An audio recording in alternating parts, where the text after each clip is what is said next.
দর্শক, এবারে ডাকসু নির্বাচনের প্রচার প্রচারণা খবরাখবর জানাতে ঢাকা বিশ্ববিদ্যালয় থেকে যুক্ত হচ্ছেন সহকর্মী আলামিন হক অহন।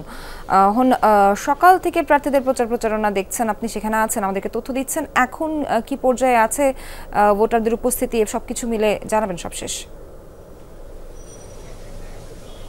জমে উঠেছে স্যার, এবং আমরা দেখছিলাম সকাল 11টার পর সব প্রার্থী, বিশেষ করে রাজনৈতিক প্যানেলগুলো যারা প্রার্থিতা ঘোষণা করেছেন তারা তো আছেনই, স্বতন্ত্র প্রার্থীরাও তাদের প্রচার প্রচারণার কার্যক্রম বেশ জোরে সোরে চালাচ্ছেন। এবং একই সঙ্গে অভিযোগ পাল্টা অভিযোগের বিষয়েও সংবাদ সম্মেলন করা হচ্ছে।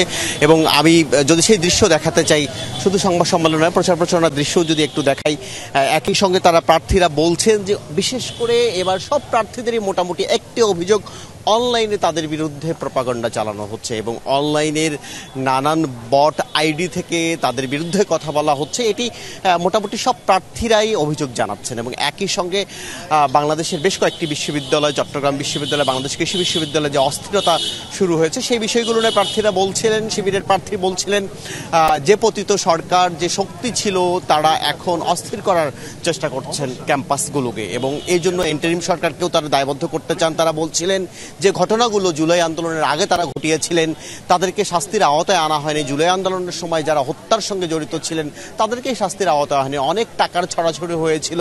এবং তারা অভিযোগ করছেন যে অনেক টাকা বিদেশে পাঠিয়ে সেই টাকাগুলো আবার বাংলাদেশের শিক্ষাঙ্গনকে অস্থির করার জন্য ব্যবহার করা হচ্ছে, সেই অভিযোগ তারা বলছিলেন।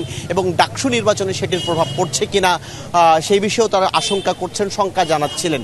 এবং রিটার্নিং কর্মকর্তা থেকেও বলা হচ্ছিল যে সহাবস্থান এখন পর্যন্ত ক্যাম্পাসগুলোতে আছে, যদিও আমরা দৃশ্যমান সেই সহাবস্থান খুব একটা চোখে পড়ে না, সবসময় আমরা পাল্টে অভিযোগের কথাই শুনি এবং দেখি। এবং এই অভিযোগ আগামী 9 তারিখ নির্বাচন হবে, সেটির মধ্য দিয়ে যদি আরও বেড়ে যায় তাহলে ক্যাম্পাস কি আরও অস্থির হবে কিনা সেই প্রশ্নগুলো যারা ভোটার আছেন তারাও করছেন।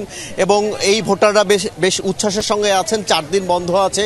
আমরা প্রশ্ন করেছিলাম যে দেশে যাওয়া হচ্ছে নাকি ক্যাম্পাস ছেড়ে যাচ্ছেন কিনা এই বন্ধের সময়, তারা বলছেন না, এই যে ভোট যুদ্ধ সেই ইভেন্টটি তারা কোনোভাবেই মিস করতে চান না, তারা থাকতে চান। এবং 9 তারিখের অপেক্ষায় পুরো ক্যাম্পাস এখন বেশ মুখর হয়ে আছে। সোহার, অহন, ধন্যবাদ আপনাকে।